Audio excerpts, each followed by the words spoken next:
Assalamualaikum warahmatullahi wabarakatuh. Halo sahabat Well To Do sekalian, apa kabar? Tentunya baik-baik saja kan? Baik, kali ini Well To Do akan berbagi kisah tentang waliullah. 5 waliullah majdub paling nyeleneh di Indonesia. Bagi orang kehilangan akal namun disegani.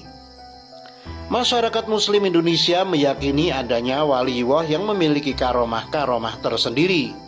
Waliullah atau wali Allah merupakan orang-orang soleh kekasih Allah yang memiliki beberapa ciri-ciri wali itu sendiri. Di dunia ada pula waliullah majdub, artinya seorang hamba yang tenggelam dalam kecintaan kepada Allah Subhanahu wa Ta'ala. Karena majdub di dunia, ia seperti orang kehilangan akal namun kekasih Allah. Kita tidak disarankan untuk belajar kepada wali majdub, namun tetap berhusnudzon kepadanya. Dikutip dari berbagai sumber, berikut 5 waliullah majdub paling nyeleneh namun memiliki karomah luar biasa sehingga disegani masyarakat di Indonesia. 1. Habib Seyhan bin Mustafa Al-Bahar. Habib Seyhan bin Mustafa Al-Bahar atau yang bisa dikenal dengan Habib Wan Seyhan, orang yang sering disebut-sebut oleh ulama dan habaib ini sebagai waliullah jazab atau majdub yang sering menghilang. Habib Wan Seyhan sangat sulit dicari karena sering berpindah tempat dengan cepat. Bahkan diceritakan kala Habib Umar bin Hafid yang sedang mengajar santri di Yaman sering berkata, "Kita kedatangan waliullah Wan Seyhan," tetapi tidak terlihat oleh para santri. Wan Seyhan itu siapa? Ini kisah Habib Seyhan bin Mustafa Al-Bahar, terkenal karena tingkah nyeleneh. Wan Seyhan merupakan sosok ulama sekaligus waliullah yang terkenal karena karomah yang dipunyai.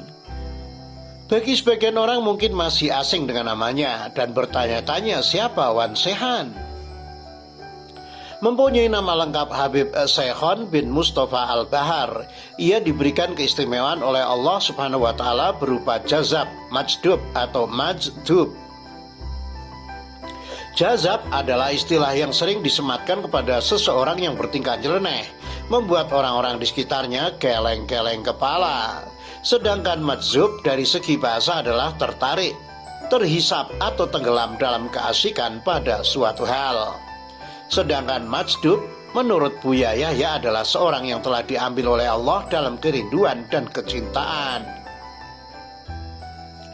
Ada seorang hamba Allah yang diambil oleh Allah dalam kerinduan dan kecintaan, dan oleh Allah dimasukkan dalam lautan cinta, sehingga yang ingat hanya Allah, Allah, Allah saja, jelas Buya Yahya.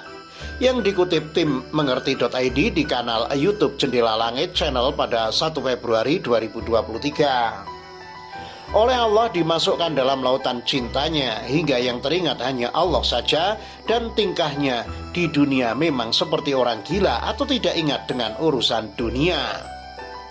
Lebih lanjut Buya Yahya mengingatkan agar tidak menuntut ilmu pada wali majdub dan hanya boleh bersikap husnudzon. Kisah karomah Wan Seyhan. Ada banyak kisah yang terjadi berkat karomah dari Wan Seyhan. Dengan kelakuannya yang luar nalar, membuat orang di sekitarnya hanya bisa memakluminya. Salah satunya saat berkunjung ke rumah musisi tanah air secara tiba-tiba bernama Ahmad Dhani pada tahun 2020 silam. Habib Wan waktu itu berkeliling mengendarai mobil. Ia menebarkan jagung ke jalan-jalan tertentu yang dilaluinya. Entah apa maksud dari tingkahnya yang celeneh tersebut. Tidak ada yang mengerti tujuan dan hanya membiarkan saja. Kisah Wan Seyhan beli mobil pakai daun. Di tempat lain dikisahkan bahwa Wan Seyhan menghadiri acara Maulid Nabi di Masjid Narussalam yang terletak di samping rumah Ustadz Joko Tingkir. Seusai acara maulid itu, Wan Seyhan memanggil Ustadz Jaka Tingkir. Ia diminta untuk mengambil daun lalu memasukkannya ke dalam koper. Anehnya lagi, Wan Seyhan menyuruh Ustadz itu untuk membeli mobil Fortuner menggunakan koper yang berisi daun tersebut. Sesungguhnya agak bingung dengan perintahnya, namun Ustadz Jaka Tingkir tetap berangkat ke dealer. Sungguh aneh bin ajaib. Sesampainya di dialer, daun yang ada di koper ketika dibuka berubah menjadi beberapa gepok uang. Dibelilah mobil Fortuner pilihan Wan Sehan. Namun setelah itu dirinya malah mencoret-coret dengan pilok warna-warni di mobil putih tersebut. Kejadian itu membuat orang di sekeliling meyakini bahwa apa yang dilakukan ada hikmah tersendiri. Salah satunya seperti menghilangkan rasa bangga terhadap duniawi. Orang-orang yang pernah dicoret mobilnya oleh Wan Sehan pun juga merasa senang. Kisah Wan Sehan masuk rumah orang miskin. Ada pula kisah saat Habib Wan tiba-tiba masuk ke rumah keluarga miskin tanpa izin dan langsung menyantap makanan yang tersedia. Pemilik rumah pun terkejut dan tidak bisa memarahinya. Tak lama setelah makan dan berterima kasih atas makanannya, Wan Sehan pun undur diri. Beberapa hari kemudian pemilik rumah mendapat rezeki yang tidak disangka. Diketahui mereka telah menjadi pedagang besar yang sukses. 2. Kiai Khalilur Rahman atau Ra Lilur. Kiai Khalilur Rahman atau yang dikenal Ra Lilur merupakan ulama yang sering didatangi ulama dari berbagai pelosok dunia. Bahkan banyak warga yang datang untuk meminta barokah, mulai dari pernikahan sampai obat alternatif. Waliullah Kiai Khalilur Rahman merupakan cicit dari ulama besar Indonesia, yaitu Kiai Haji Khalil bin Abdul Latif atau Syekhona Khalil Bangkalan. Masyarakat Madura menilai La Lilur dalam makom majdub. Dengan penampilannya yang sangat bersahaja bahkan jauh dari kehidupan normal, membuat orang yang melihatnya bergetar wajahnya, memancarkan nur ilahi. Mengenal Waliullah Jadab, Ra Lilur asal Bangkalan. Lelakunya nyentrik mirip Nabi Khidir. Ra Lilur, demikian orang dengan akrab memanggilnya. Beliau seringkali dianggap oleh orang masyarakat sebagai Waliullah Jadab oleh masyarakat sekitar di Bangkalan, Madura. Bernama asli Kiai Haji Khalilur Rahman yang merupakan cucu dari Kiai Haji Syekhona Muhammad Khalil bin Abdul Latif, akrab dipanggil Syekhona Khalil. Sebutan Ra merupakan kependekan Lora atau semacam Gus dalam bahasa Jawa untuk menyebutkan anak dari seorang kiai. Tubuhnya yang sudah tua namun terlihat nyentrik, aneh dan kadang-kadang tidak masuk akal pikiran. Nah, berikut beberapa karomah beliau yang dihimpun dari berbagai sumber, terutama Harian Bangsa dengan kolomnya khusus. Sebelumnya kita mesti mengetahui bahwa dalam terminologi ilmu sufi ada 4 jenis keistimewaan yang diberikan kepada manusia. Pertama, mukjizat. Mukjizat ini hanya diberikan kepada para nabi. Seperti kita pahami, bentuk mukjizat bermacam-macam, umumnya tak masuk akal. Misalnya dari jari Nabi Muhammad tiba-tiba memancar air, bisa membelah bulan dan sebagainya. Kedua, karomah. Karomah ini diberikan kepada manusia istimewa di bawah Nabi, jadi diberikan kepada orang tertentu yang memang disayang Tuhan. Karena itu mereka disebut wali atau kekasih Allah. Wali sebenarnya tidak bisa dideteksi. Bahkan dalam ajaran sufi disebutkan bahwa tak ada yang bisa mengetahui wali kecuali sesama wali. Karena itu kalau tiba-tiba ada orang mengaku wali, patut diragukan. Ketiga, maunah, yaitu keistimewaan untuk orang biasa. Jadi orang biasa tapi punya keistimewaan tertentu, misalnya bisa terbang atau sejenisnya. Keempat, istidraj. Keistimewaan ini diberikan kepada orang-orang yang menentang Allah. Jadi orang-orang yang sesat pun oleh Allah diberi keistimewaan.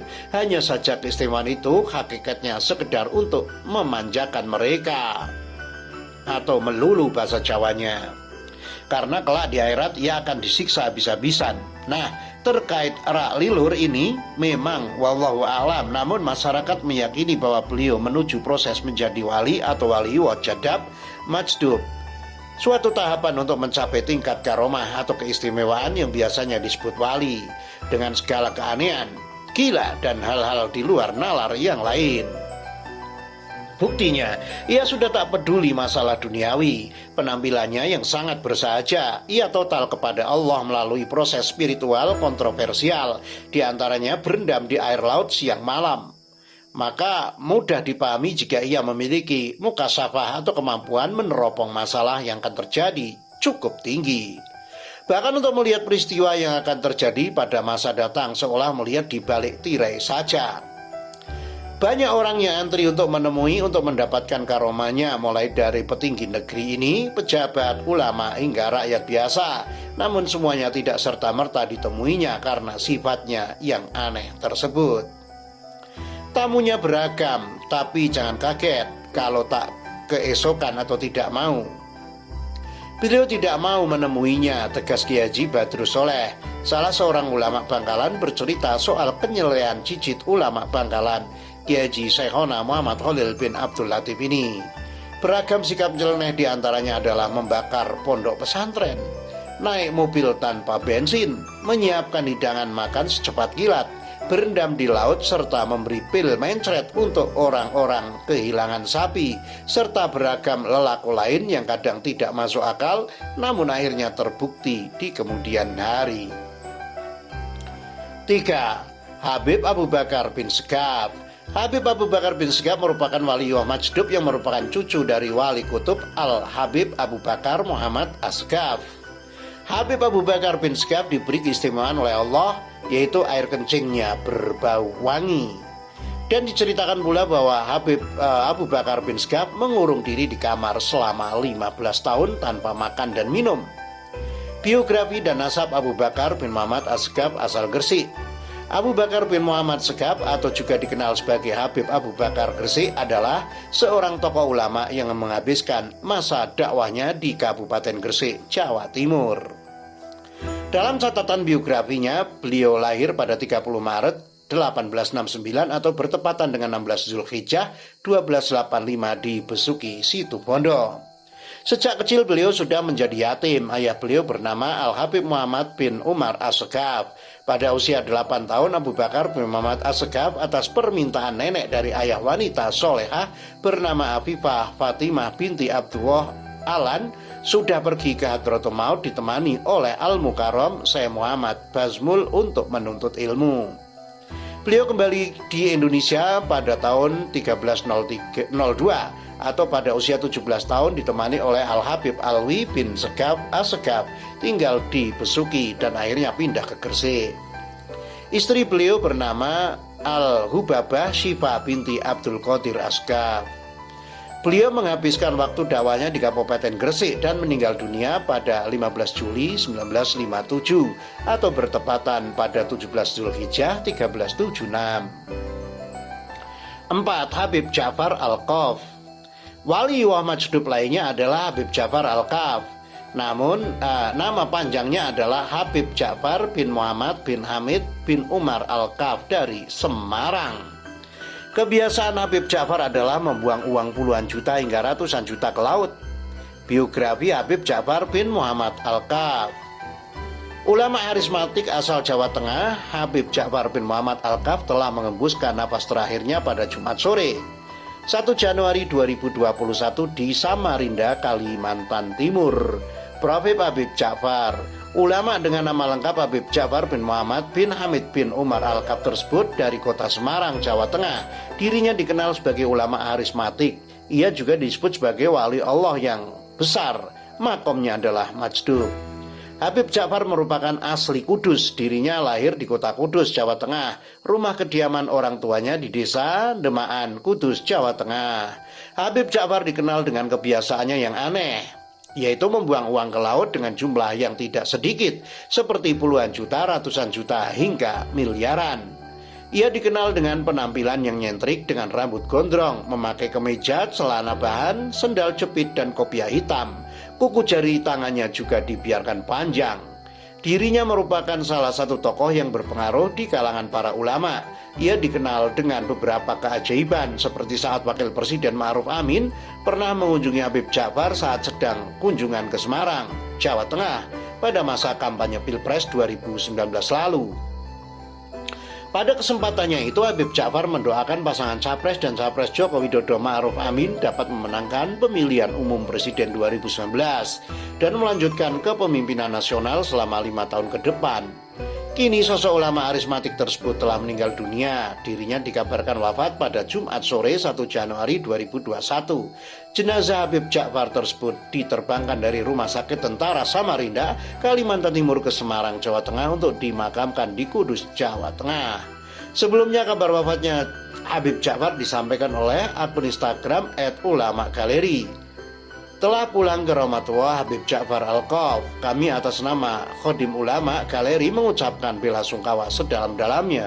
Al-Fatihah, ujarnya pada Jumat 1 Januari 2021. Yang kelima, Gus Ja'far. Gus Ja'far merupakan putra terakhir dari seorang kiai dari Pasuruan, Jawa Timur.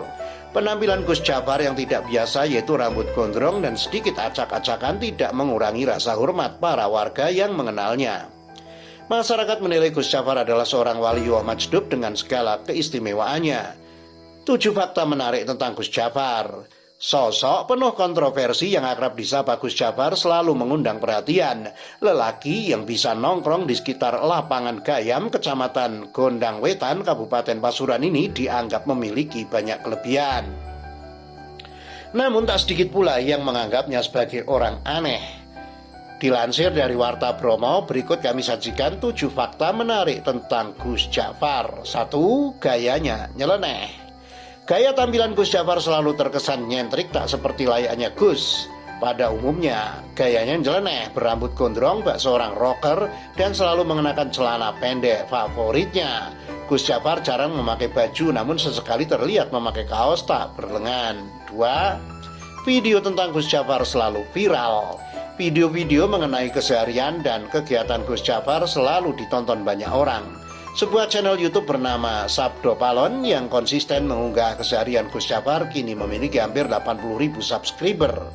Salah satu video bahkan hampir 1 juta kali ditonton, enggak kalah sama YouTuber Ya Bolo.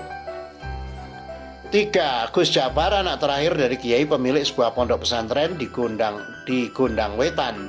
Tak banyak yang tahu Gus Ja'far adalah putra dari seorang kiai pemilik sebuah pondok pesantren di desa Sambi Cili, Kecamatan Gondang Wetan, Kabupaten Pasuruan. Kali itu diungkap Eli, orang kepercayaan Gus Ja'far.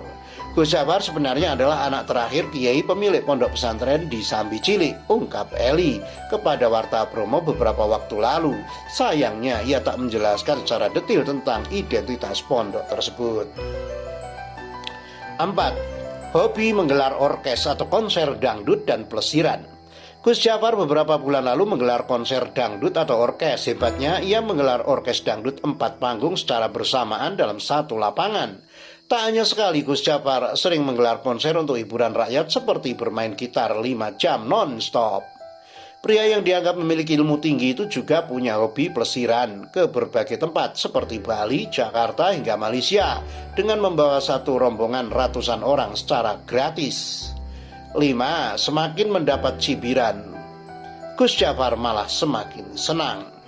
Tak sedikit orang yang mencibir bahkan memaki Gus Ja'far. Beragam perundungan diterimanya setelah video-videonya bertebaran di lini masa.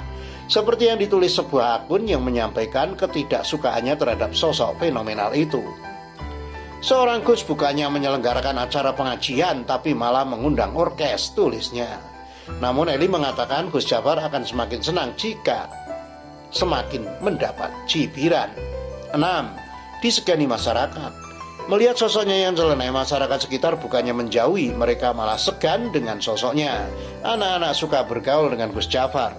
Bahkan orang dewasa mencium tangan Gus Ja'far tanda hormat kepadanya.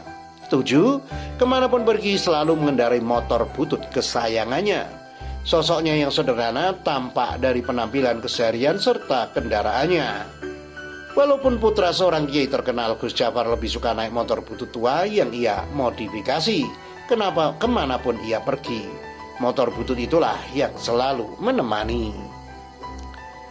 Demikianlah, semoga bermanfaat. Sampai ketemu di kisah-kisah karomah para waliullah yang lain.